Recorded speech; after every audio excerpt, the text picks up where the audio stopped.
Good morning students. Chapter number 2 beehive text book से the sound of music का second part the shehnai of Bismillah Khan. Before you read, do you know this people? What instrument do they play? क्या आप इन लोगों को जानते हैं? कौन से वाद्य यंत्र बजाते हैं ये? इनमें से आज हम जो पढ़ने वाले हैं उस्ताद बिस्मिल्लाह खान के बारे में पढ़ने वाले हैं। सबसे जो लास्ट पिक्चर जो दे रखा है उस्ताद बिस्मिल्लाह खान का, जो एक शहनाई वादक थे, इनके बारे में पढ़ेंगे। बाकी सभी जो है क्लासिकल म्यूजिशियन हैं। Things of the shehnai and the first thing you will probably imagine is a wedding और ए सिमिलर ओकेजन और फंक्शन। शहनाई के बारे में सोचो तो सबसे पहली जो बात शायद आपकी कल्पना में आती है वो किसी शादी का, फंक्शन का या कोई और ऐसा ओकेजन ध्यान में आता है। The next would probably be उस्ताद बिस्मिल्लाह खान, और शायद उसके बाद जो नाम याद आता है वो उस्ताद बिस्मिल्लाह खान का। The shehnai maestro playing this instrument, शहनाई के मालिक, शहनाई के जो बहुत ही प्रसिद्ध म्यूजिशियन जो शहनाई बजाते थे।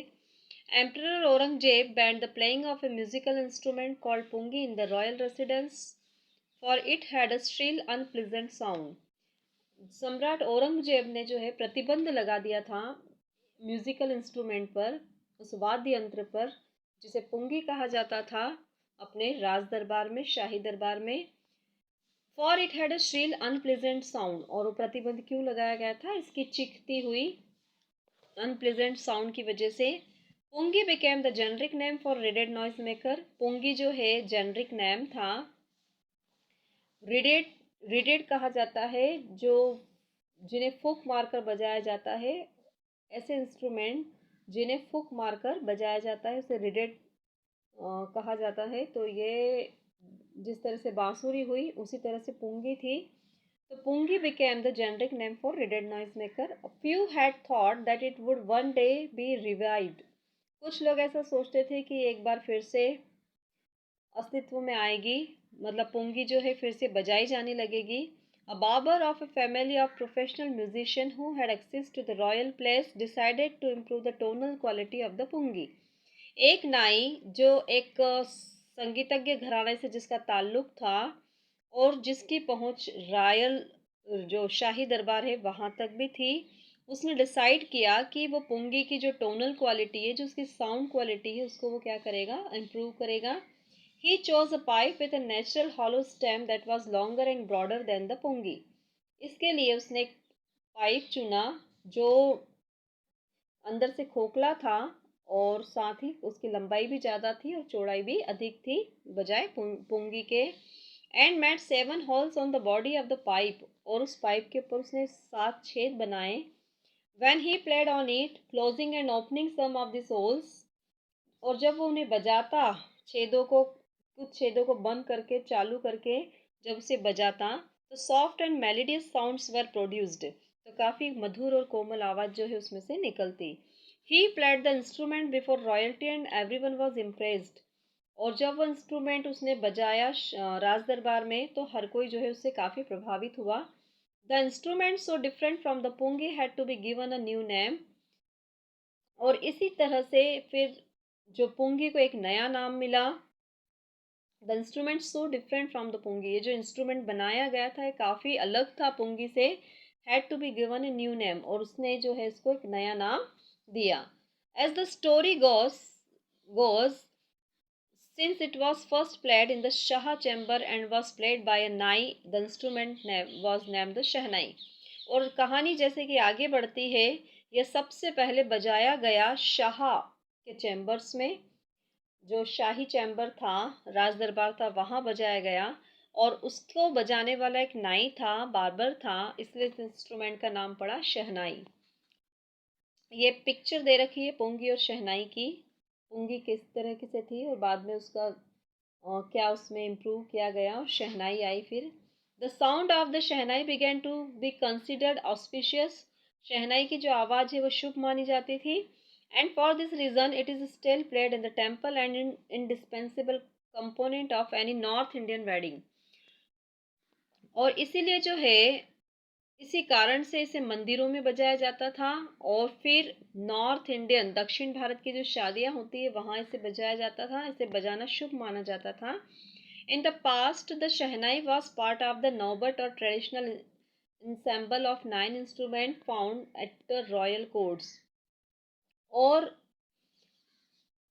इन द पास्ट, पुराने समय में, अतीत में जो शहनाई जो थी, नौबत और ये जो पारंपरिक संगीत था शाही दरबार का, जो उसमें 9 इंस्ट्रूमेंट में जो 9 वाद्य यंत्र बजाए जाते थे उसमें शहनाई का भी स्थान था।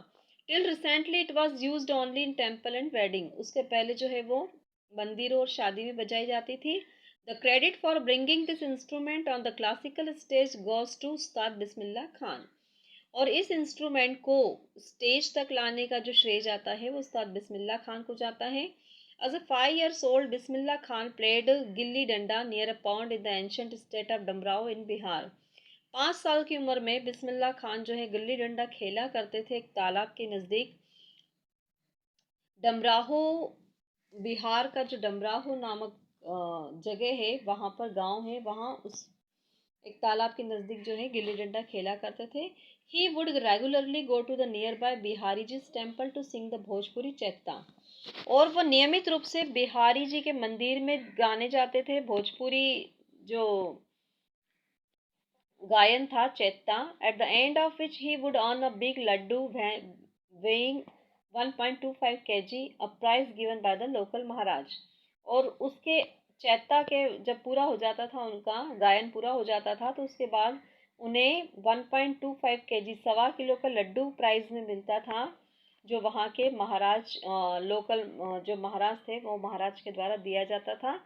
दिस हैपेंड 80 years ago, और ये बात है 80 साल पुरानी। And the little boy has travelled far to earn, और एक छोटा सा लड़का कमाने के लिए इतनी दूर जाता था। The highest civilian awards in India the Bharat रत्न।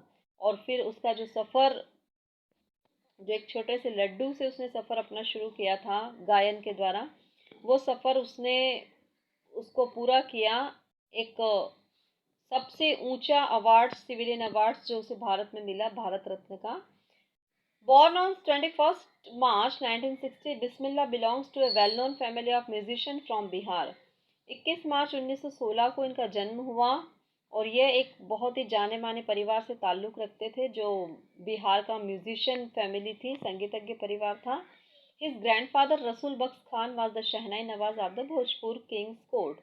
उनके दादा जो थे रसूल बख्श खान, वो भोजपुर के जो राजा, भोजपुर के राज दरबार के जो थे शहनाई वादक थे। His father Paigambar Bakhsh and other paternal ancestor were also great shehnai player. उनके पिता पैगंबर बख्श और उनके पिता के परिवार के और भी जो पूर्वज थे, वो भी वो भी महान शहनाई वादक रहे। तो आज हमने इस चैप्टर के 4th पैराग्राफ देखे। नेक्स्ट वीडियो में इसको 5th पैराग्राफ से कंटिन्यू करेंगे हम लोग। आज के लिए इतना, थैंक यू।